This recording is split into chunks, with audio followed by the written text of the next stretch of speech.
नमस्ते। कभी सोचा है कि कोई भी ऑनलाइन बिजनेस आखिर चलता कैसे है? आज हम उन 10 खास सिद्धांतों को समझने वाले हैं जिन पर पूरी डिजिटल दुनिया टिकी हुई है।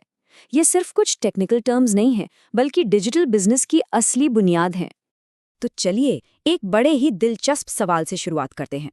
एक वेबसाइट की बनावट और स्टाइल और एक कंपनी का पूरा हिसाब किताब, इन दोनों में भला क्या कनेक्शन हो सकता है? सुनने में थोड़ा अजीब लगता है ना? इसका जवाब छिपा है कुछ ऐसे डिजिटल सिद्धांतों में जो इन दोनों ही चीजों को चलाते हैं।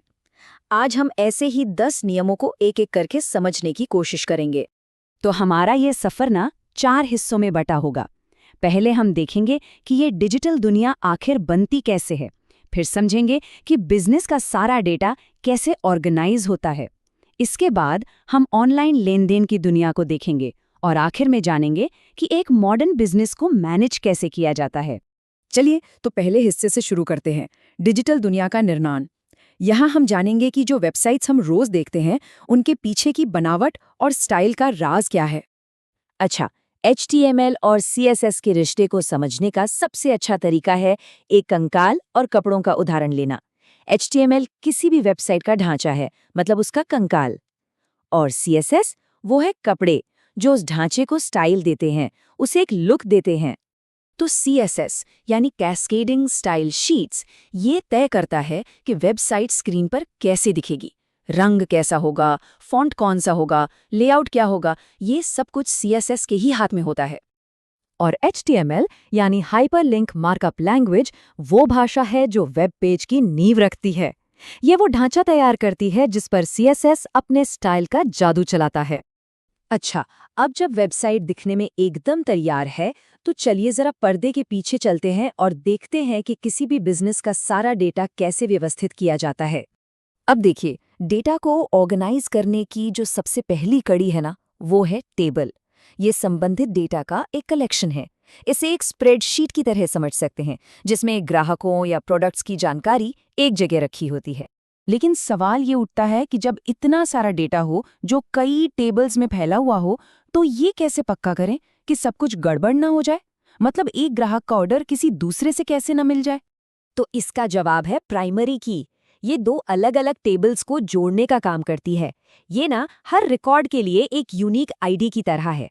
ठीक वैसे ही जैसे हमारा आधार नंबर होता है, ताकि कोई भी जानकारी गलत जगह न जाए। तो अब हम डिजिटल दुनिया के उस हिस्से में चलते हैं जहां असल में बिजनेस होता है। हमारा तीसरा खंड डिजिटल लेन-देन को शक्ति देना और कॉमर्स का प्रवाह। इसमें हम 4 बड़ी ही दिलचस्प चीजें देखने वाले हैं। कैसे कंपनियां आपस में बात करती हैं, जिसे EDI कहते हैं, हमारे डिजिटल बटुए यानी ई-वॉलेट्स, और बिजनेस में हिसाब किताब के लिए जरूरी 2 तरह के वाउचर। तो सबसे पहला है EDI या इलेक्ट्रॉनिक डेटा इंटरचेंज। अब ये है क्या? असल में ये बिजनेस डॉक्यूमेंट्स एक्सचेंज करने का एक स्टैंडर्ड फॉर्मेट है।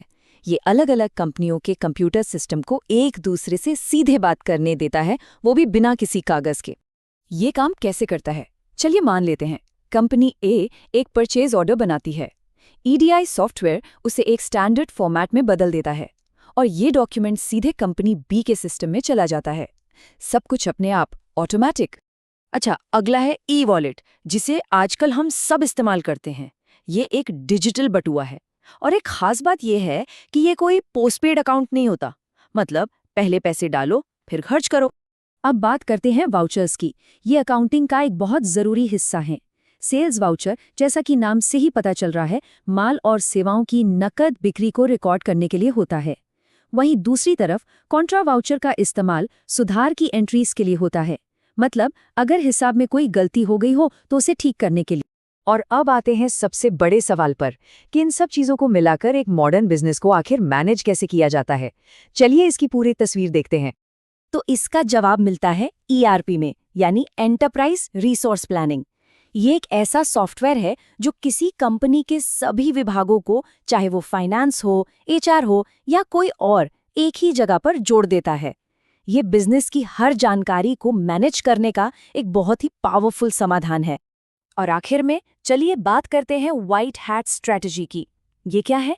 ये किसी वेबसाइट को सर्च इंजन में ऊपर लाने के वो तरीके हैं जो सही भी हैं और नैतिक भी, और ये किस चीज से बचते हैं? ये बचते हैं डुप्लीकेट कंटेंट से, मतलब एक ही चीज को बार बार इस्तेमाल करने से। तो यहाँ समझने वाली बात ये है कि एक पेज के स्टाइल से लेकर पूरे एंटरप्राइज के डेटा तक ये 10 कॉन्सेप्ट्स ही हैं जो हमारी डिजिटल दुनिया की नींव रखते हैं।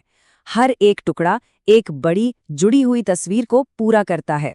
ये 10 शब्द आज के बिजनेस को परिभाषित करते हैं, लेकिन तकनीक तो हमेशा बदलती रहती है।